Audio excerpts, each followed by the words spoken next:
Satu. Assalamualaikum warahmatullahi wabarakatuh. Selamat pagi kepada semua hadirin, kepada yang terhormat Bapak Doni Waluyo SE MSI selaku dosen pada mata kuliah hari ini, dan juga teman-teman mahasiswa semua. Semoga pada pagi hari ini semua diberikan kesehatan agar presentasi kali ini dapat berjalan lancar sampai selesai nanti.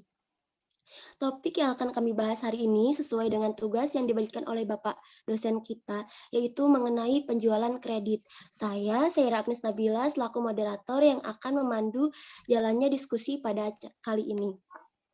Sebelumnya, saya akan memperkenalkan anggota kelompok kami yang terdiri dari 5 orang.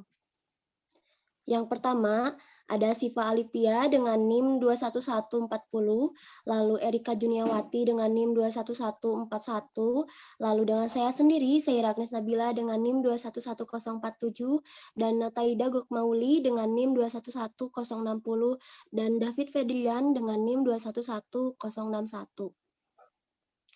Acara yang pertama adalah pembukaan yang akan diawali dengan kata Bismillahirrohmanirrohim. Lalu selanjutnya adalah penyajian materi sebagai inti acara. Untuk itu, saya memberi kesempatan kepada penyaji untuk mempresentasikan hasil diskusi kali ini. Kepada Erika Juniawati, dipersilahkan. Baik, sebelumnya terima kasih kepada moderator. Di sini saya akan menjelaskan mengenai sistem informasi. Pengertian sistem informasi. Menurut Hussein dan Wibowo tahun 2006, sistem informasi adalah seperangkat komponen yang saling berhubungan yang berfungsi untuk mengumpulkan, memproses, menyimpan, dan mendistribusikan informasi untuk mendukung pembuatan keputusan dan pengawasan dalam organisasi.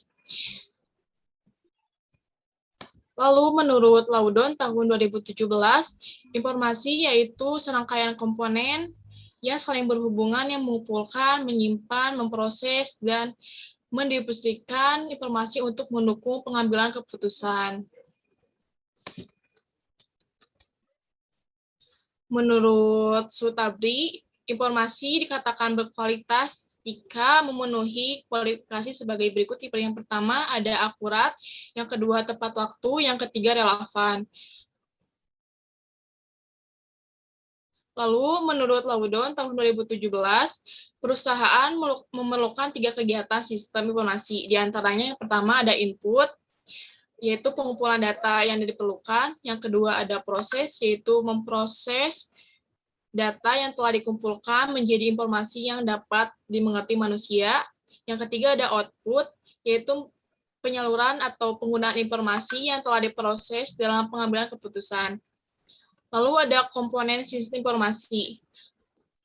Menurut Marakas, tahun 2013, komponen informasi terdiri dari input berupa sumber-sumber data, memproses data menjadi informasi, output berupa produk-produk informasi yang didukung oleh kontrol sistem, dan penyimpanan data.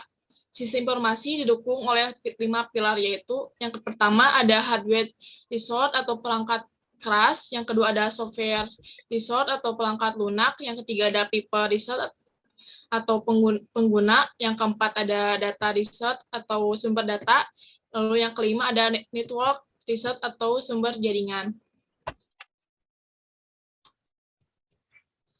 Selanjutnya, slide berikutnya. Lalu ada yang kedua ada sistem informasi akuntansi. Sistem informasi akuntansi yaitu serangkaian komponen atau unsur-unsur yang mencakup data, pesan, grafik yang berhubungan dengan akuntansi.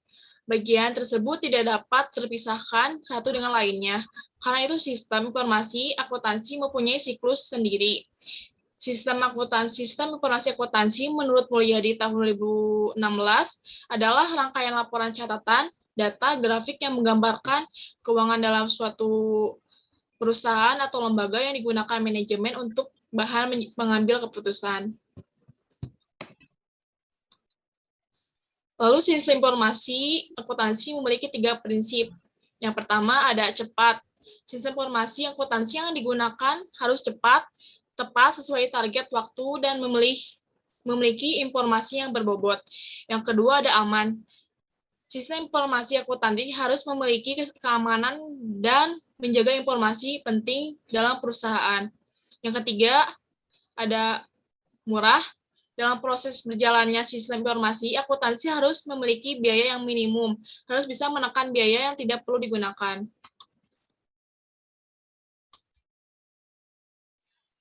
Lanjut, slide berikutnya.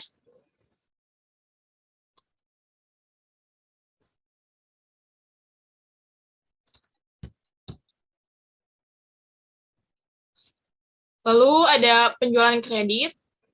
Pengertian penjualan yaitu menurut swasta dalam YOS tahun 2011, penjualan adalah cara atau seni yang dimiliki seseorang penjual untuk dapat mempengaruhi orang lain membeli produk, barang, atau jasa yang ditawarkan.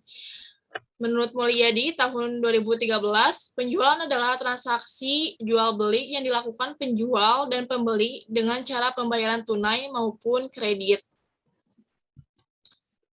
Menurut Susanto tahun 2013, aktivitas penjualan yaitu yang pertama ada aktivitas penjualan, yaitu sumber pendapatan bagi perusahaan. Yang kedua, hasil dari penjualan merupakan aset lancar perusahaan. Yang ketiga, dari adanya penjualan tersebut mengalami perubahan posisi harta. Yang keempat, timbul piutang pada penjualan kredit. Yang kelima, ada persediaan barang dalam gudang berkurang. Penjualan juga merupakan strategi utama untuk dapat menjalankan suatu perusahaan. Penjualan yang terjadi dapat menimbulkan laba pada pihak yang menjualnya. Ketika perusahaan mengalami banyak penjualan, maka perusahaan akan menerima laba. Semakin tinggi angka penjualan, maka semakin tinggi juga laba yang terima. Sebaliknya, jika penjualan sedikit, maka sedikit juga laba yang terimanya. Penjualan dikenal dengan dua cara, yaitu ada penjualan tunai, yang kedua ada penjualan kredit. Penjualan tunai yaitu merupakan pembayaran barang atau jasa yang dibayar dengan lunas pada saat pengambilan barang atau jasa tersebut. Kalau penjualan kredit, yaitu penjualan dengan metode pembayaran berangsur, dengan membayar uang muka dan uang setoran bulanan pembeli dapat membawa pulang barang atau jasa yang dibeli. Setelah pengajuan pemberian kredit, ada syarat-syarat yang diberikan oleh pihak perusahaan. Ketika proses penjualan kredit terjadi, akan timbul piutang, yaitu perusahaan akan menagih utang tagihan sesuai waktu dan nominal yang disepakati. Lalu ada pengertian kredit, yaitu berbicara tentang kredit, dalam hal ini sudah menjadi suatu hal yang lumrah dalam persoalan penjualan. Sebab tanpa ada suatu kebutuhan manusia akan barang dan jasa, maka manusia tidak akan mengenal adanya utang dan tidak akan mengenal cara pembelian mobil secara tunai maupun kredit. Menurut Mulyono tahun 1995, kredit berasal dari bahasa Yunani yaitu credere, artinya kepercayaan, atau dalam bahasa Latin creditum, yang artinya kepercayaan dan kebenaran. Berangkat dari kata kredit adalah kepercayaan, maksudnya tuh kepercayaan antara si pembeli kreditur terhadap si penerima atau debitur. Dengan demikian, seseorang yang memperoleh kredit pada dasarnya adalah orang yang memperoleh kepercayaan dari pihak tertentu. Menurut Undang-Undang Perbankan Nomor 7 Tahun 1992 dan Perubahan Nomor 10 Tahun 1998, yang dimaksud dengan kredit adalah penyediaan uang atau tagihan yang dapat dipersamakan dengan itu berdasarkan persetujuan atau kesepakatan pinjam-meminjam antara bank dengan pihak lain yang mewajibkan pihak peminjam untuk melunasi utangnya setelah jangka waktu tertentu dengan pemberian bunga. Lalu ada pengertian penjualan kredit. Menurut Mulyadi, tahun 2013, penjualan kredit dilaksanakan oleh perusahaan dengan cara mengirim barang sesuai dengan order yang diterima dari pembeli, dan untuk jangka waktu tertentu, perusahaan mempunyai tagihan kepada pembeli tersebut. Pengertian penjualan menurut LM Samrin tahun 2014, penjualan kredit adalah penjualan yang direalisasikan dengan timbulnya tagihan atau piutang kepada pihak pembeli. Lalu ada pengertian sistem informasi akuntansi penjualan kredit. Menurut Mulyadi tahun 2016, sistem informasi akuntansi penjualan kredit adalah aktivitas penjualan yang dilakukan perusahaan dengan mengirimkan barang sesuai dengan persamaan pembeli, dan perusahaan mempunyai hak untuk menagih pembayaran barang atau jasa tersebut. Penjelasan Mulyadi dapat menerangkan bahwa proses meliputi banyak pihak. ketika penjualan kredit tentang perusahaan timbul piutang, dalam piutang perlu adanya penagihan dan kontrol yang baik. Oleh karena itu, dalam proses sistem akuntansi penjualan memerlukan ketelitian yang baik. Sekian materi dari saya kembalikan kepada moderator. Baik, terima kasih Erika. Untuk materi selanjutnya akan dijelaskan oleh saya sendiri. Next slide. Mengenai catatan akuntansi yang akan digunakan. Menurut Mulyadi tahun 2001, catatan akuntansi yang digunakan adalah yang pertama adanya jurnal penjualan, di mana jurnal penjualan ini digunakan untuk mencatat transaksi penjualan baik penjualan tunai maupun kredit. Lalu yang kedua adanya kartu piutang, di mana catatan akuntansi ini merupakan buku pembantu yang berisi mutasi piutang perusahaan kepada tiap debiturnya. Lalu yang ketiga adanya kartu persediaan, di mana kartu persediaan ini merupakan buku pembantu yang berisi rincian mutasi setiap jenis persediaannya. Lalu yang keempat, adanya kartu gudang catatan akuntansi, di mana ini diselenggarakan oleh fungsi gudang untuk mencatat mutasi dan persediaan fisik barang yang ada di gudangnya. Lalu yang terakhir, adanya jurnal umum, di mana jurnal ini digunakan untuk mencatat harga pokok produk yang dijual selama produk tertentu. Lalu lanjut, adanya jaringan yang membentuk sistem informasi akuntansi. Di sini, menurut Mulyadi tahun 2001, jaringan prosedur yang membentuk sistem akuntansi penjualan kredit ini meliputi yang pertama adanya prosedur order penjualan. Dalam prosedur ini, fungsi penjualan menerima order dari pembeli dan menambahkan informasi penting pada surat order dari pembeli.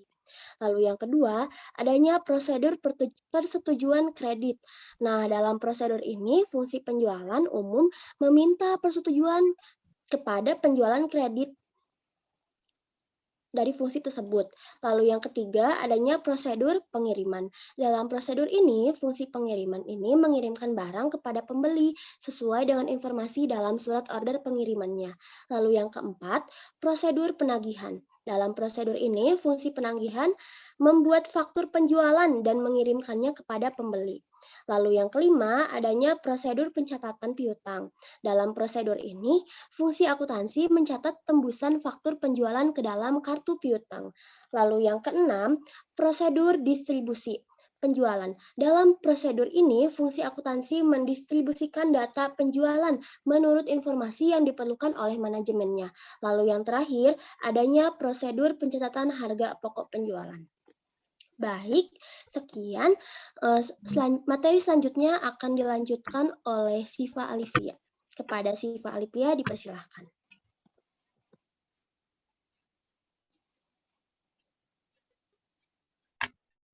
Baik, terima kasih. Di sini saya akan melanjutkan materi, yaitu mengenai sekilas perusahaan Dharma Guna Wibawa Group, atau dikenal sebagai DGW Group, adalah perusahaan yang bergerak dalam bidang agrokimikal, perdagangan produk-produk pertanian seperti pestisida, pupuk, benih tanaman, hingga alat-alat pertanian. Produk-produk tersebut didistribusikan ke seluruh Indonesia dengan sistem penjualan tunai dan kredit. DGW Group ini menerapkan sistem pemesanan secara online dan manual. Pemesanan online dilakukan melalui email, sedangkan pemesanan secara langsung atau manual dilakukan secara langsung oleh bagian sales perusahaan dengan customer. Karena DGW Group ini bergerak dalam bidang pertanian, sehingga pelanggannya seorang petani juga, dan mayoritas pada para petani ini hanya melakukan transaksi secara manual.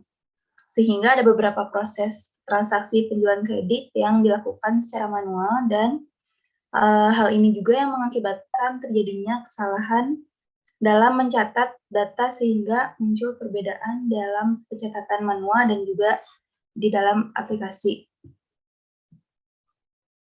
Selanjutnya ada metode pengumpulan data. Penelitian ini terdapat teknik pengumpulan data yang merupakan faktor penting dalam keberhasilan suatu penelitian, di mana berkaitan dengan Bagaimana cara pengumpulan data atau adapun dalam penelitian ini, penulis kami menggunakan teknik pengumpulan data sebagai berikut. Yang pertama ada observasi. Observasi yaitu melakukan pengamatan secara langsung terhadap aktivitas perusahaan, khususnya tentang penjualan kredit barang. Yang kedua, ada wawancara. Wawancara yaitu mengadakan tatap muka secara daring ataupun luring dengan berbagai pihak yang terkait. Adapun data yang diperlukan merupakan gambaran umum mengenai perusahaan Dharma Guna Wibawa Group. Pengamatan ini dilaksanakan agar penelitian dapat memahami cara kerja sistem yang berjalan dan mempelajari bagaimana prosedur penjualan kredit pada perusahaan Dharma Guna Wibawa Group. Yang ketiga ada studi kepustakaan, yaitu penelitian yang dilakukan untuk mengumpulkan data-data sekunder yang bersumber pada buku-buku, jurnal ilmiah, dan dokumen yang berkaitan dengan masalah yang akan diteliti untuk memperoleh suatu landasan teori.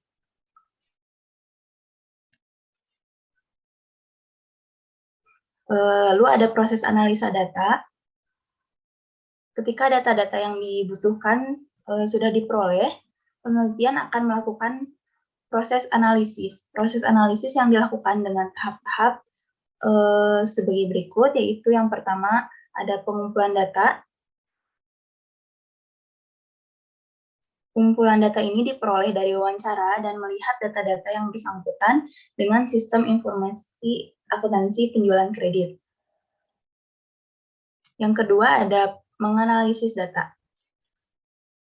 Penulis akan melakukan analisis, menganalisis data, melihat proses alur dari landasan teori yang berisi tentang sistem informasi akuntansi penjualan kredit.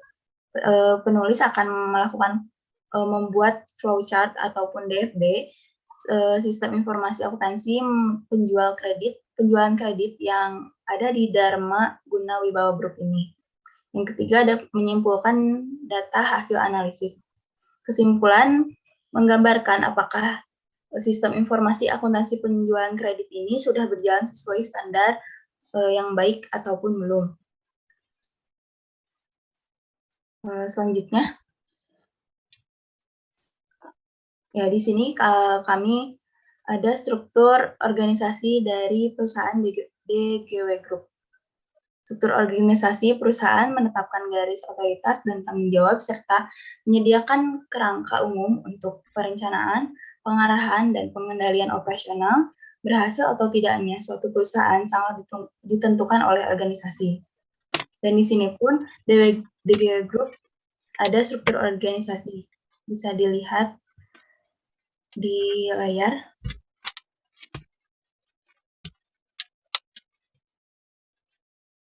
Ya, sekian dari saya. Terima kasih. Saya kembalikan lagi kepada moderator. Baik, terima kasih Siva Alivia. Untuk materi selanjutnya akan dipaparkan oleh Nataida Gokmauli. Kepada Nataida Gokmauli dipersilahkan.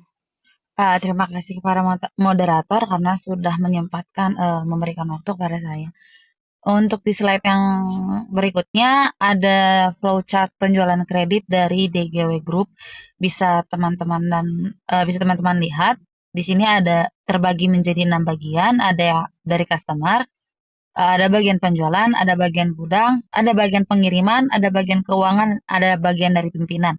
Saya akan membacakan beberapa keterangan dari flowchart tersebut. Yang pertama, surat order pengiriman dan tembusannya.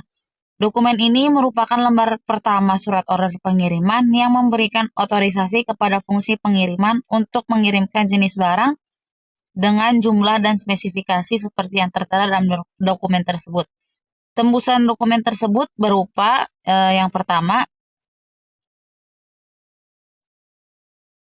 ada tembusan kredit atau kredit kopi. Di sini dokumen ini digunakan untuk memperoleh status kredit pelanggan untuk mendapatkan otorisasi penjualan kredit dan fungsi kredit. Yang kedua, ada surat pengakuan atau acknowledgement copy yang dikirimkan oleh fungsi penjualan kepada pelanggan untuk memberitahu bahwa orderannya telah diterima dan dalam proses pengiriman. Yang ketiga ada surat muat atau bill of loading. Dokumen ini digunakan sebagai bukti penyerahan barang dari perusahaan kepada perusahaan angkutan umum. Yang keempat ada slip pembungkus atau packing slip. Ini ditempelkan pada pembungkus barang untuk memudahkan fungsi penerimaan di perusahaan pelanggan dalam mengidentifikasi barang-barang yang diterimanya. Yang terakhir, tembusan gudang atau warehouse copy. Dokumen ini merupakan tembusan surat order pengiriman yang dikirim ke fungsi gudang untuk menyiapkan jenis barang dengan spesifikasi sesuai dengan tercantum di dalamnya agar menyerahkan barang tersebut ke fungsi pengiriman dan untuk mencatat barang yang sudah dijual dalam kartu gudang. Yang kedua, ada arsip pengalihan pengiriman atau sales order follow-up copy, yaitu dokumen ini adalah tembusan surat order pengiriman yang diarsipkan oleh fungsi penjualan menurut tanggal pengiriman yang dijanjikan.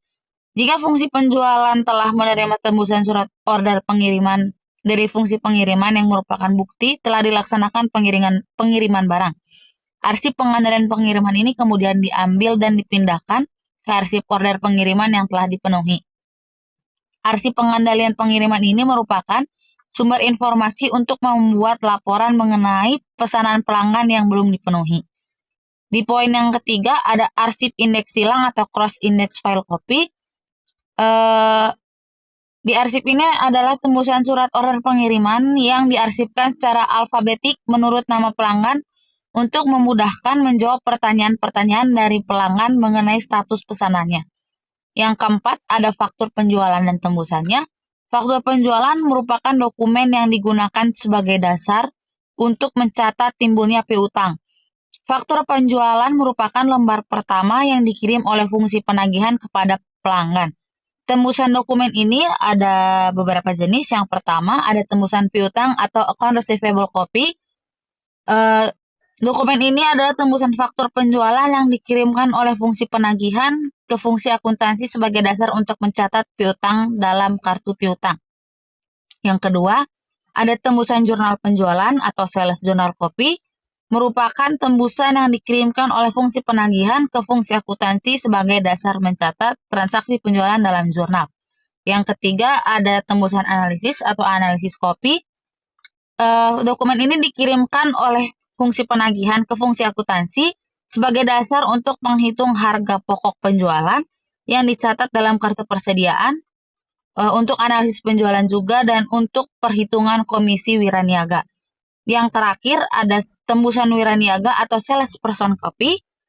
Ini dikirimkan oleh fungsi penagihan kepada wiraniaga untuk memberitahu bahwa order dari pelanggan yang lewat di tangannya telah dipenuhi sehingga memungkinkan untuk menghitung komisi penjualan yang menjadi haknya.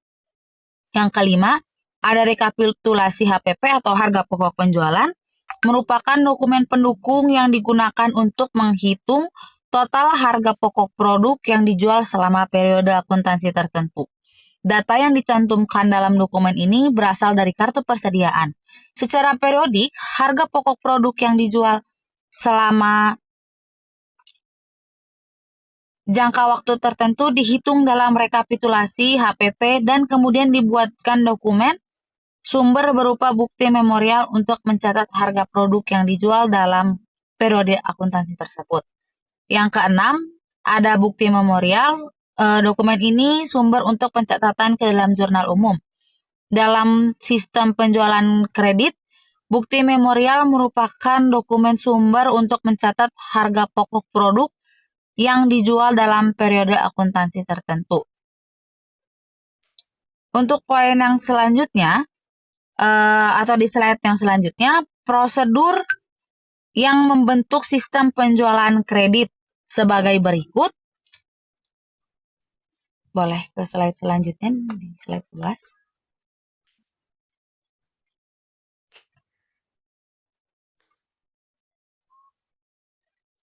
Yang pertama ada proses penjualan, proses penagihan, proses pengiriman barang, proses piutang dagang, proses kredit, selanjutnya proses pengeluaran barang dari gudang, proses selanjutnya proses update persediaan, dan yang terakhir proses pencatatan buku besar umum.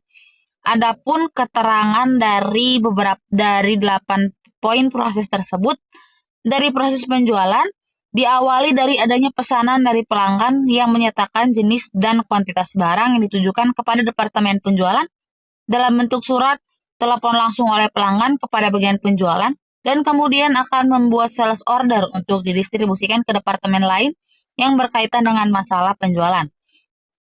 Yang kedua, ada proses kredit. Fungsi dari departemen kredit meliputi penyetujuan atau otorisasi atas transaksi yang mencakup verifikasi atas kelayakan kredit dapat diberikan kepada pelanggan. Selain itu, departemen kredit juga berperan dalam menyetujui adanya retur dan potongan penjualan, serta adanya penyesuaian atas rekening pelanggan, menilai dan menyetujui neraca saldo umur piutang dalam penentuan sisa kredit dari pelanggan. Yang ketiga, ada proses penagihan, faktur, memo kredit, dan penyesuaian faktur lainnya yang diterima pada saat persetujuan kredit oleh Departemen Penagihan sebagai tanda terima dari dokumen pengiriman atas pengeluaran barang yang dikelola ke piutang dagang untuk diposting ke rekening pelanggan. Di proses yang keempat, ada pengeluaran barang dari gudang, salinan surat penjualan barang yang berasal dari departemen penjualan atas adanya pesanan penjualan yang dikelola. Kemudian bagian gudang mengisyaratkan kepada bagian gudang untuk mempersiapkan barang yang diinginkan oleh pelanggan sesuai dengan pesanan dan mengeluarkan barang yang dimaksud. Selain petugas penulis inisial pada salinan surat pengeluaran barang yang mengindikasikan bahwa pesanan sudah lengkap dan benar, satu salinan surat pengeluaran barang akan dikirimkan ke departemen pengiriman dan salinan lainnya akan disimpan di gudang sebagai catatan transaksi. Yang kelima, ada proses pengiriman barang dilakukan oleh departemen pengiriman setelah departemen pengiriman menerima surat pengiriman barang dari departemen persediaan atau bagian gudang. Yang berikutnya, ada proses update persediaan. Dalam hal pemuktakhiran data persediaan barang dilakukan berdasarkan atas dokumen pengeluaran barang dari departemen pengiriman yang akan dilakukan oleh bagian akuntansi yang akan memperbarui catatan akun buku besar pembantu persediaan, dan setelah proses pembukaan selesai dilakukan, dokumen pengeluaran barang akan disimpan. Proses yang selanjutnya yaitu proses piutang dagang. Bagian yang berperan atas pencatatan piutang dagang oleh pelanggan dilakukan oleh Departemen Akuntansi bagian piutang dagang dengan cara membukukan salinan buku besar, pesanan penjualan ke buku besar pembantu piutang dagang, dan setelah proses pembukuan selesai dilakukan oleh staf piutang dagang akan menyimpan salinan buku besar yang merangkum setiap saldo akun menjadi satu dan mengirimkannya ke buku besar umum. Dan di proses yang terakhir ada proses pencatatan buku besar umum, pengendalian persediaan dan ikhtisar setiap akun yang berasal dari piutang dagang akan terlaksana pada saat penutupan periode pemrosesan setelah Departemen Buku Besar Umum telah menerima voucher jurnal dari Departemen Penagihan. Untuk slide selanjutnya saya serahkan kepada moderator.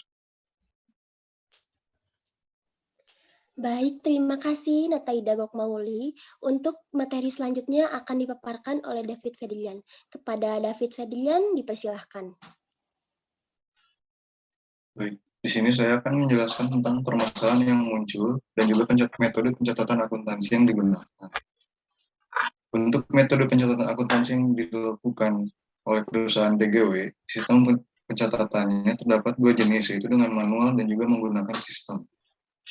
Untuk yang berbasis sistem, perusahaan DGW menggunakan aplikasi yaitu Business Central yang diintegrasi oleh Microsoft, dan untuk yang mobile perusahaan ini menggunakan aplikasi yaitu Advoti yang terintegrasi dengan BC atau Business Central. Untuk yang manual, DGW juga menggunakan pencatatan dengan tracking manual. Tracking ini digunakan untuk mencatat transaksi dari para petani langsung.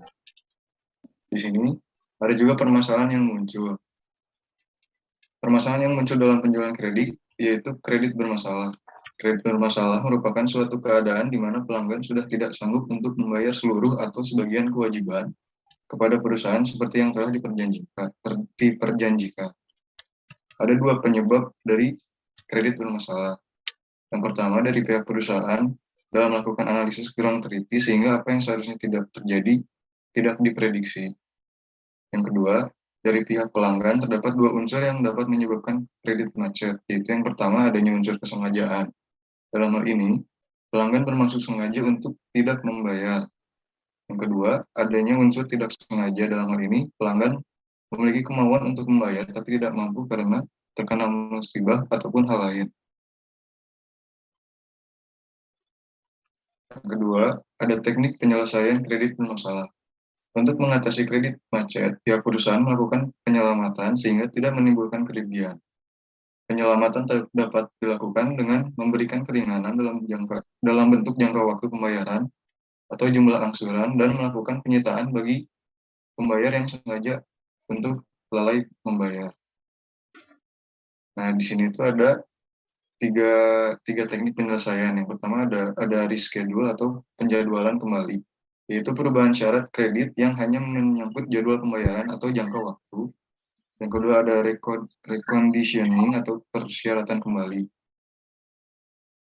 Perubahan sebagian atau seluruh syarat-syarat kredit yang tidak terbatas pada perubahan jadwal pembayaran, jangka waktu, dan persyaratan lainnya.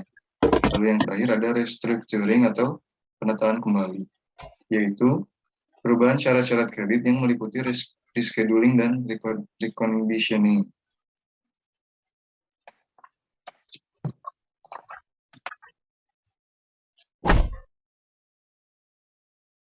Lalu di sini juga ada kerugian perusahaan saat mencatat akuntansi secara manual dan menggunakan aplikasi. Di sini terdapat kerugian di perusahaan, yaitu jika pencatatan akuntansi dilakukan dengan cara manual, tidak jarang ditemukan kekeliruan atau kesalahan, dan data yang dihitung secara manual seringkali tidak masuk ke sistem. Adapun kelebihan dan kekurangan pencatatan akuntansi secara manual maupun menggunakan aplikasi, yaitu sebagai berikut. Yang pertama ada kelebihan pencatatan akuntansi secara manual. Seiring dengan perkembangannya teknologi, sistem keuangan sudah banyak yang menggunakan komputerisasi dibandingkan manual. Namun, tak bisa dipungkiri bahwa akuntansi manual juga masih banyak digunakan untuk kebutuhan tertentu selain karena tidak semua perusahaan memiliki sistem yang canggih. Ada beberapa kelebihan pencatatan akuntansi secara manual. Yang pertama, untuk memastikan kembali perhitungan komputer. Yang kedua, meminimalisir kesalahan. Yang ketiga, tidak membutuhkan banyak biaya. Dan yang terakhir ada memiliki peran penting.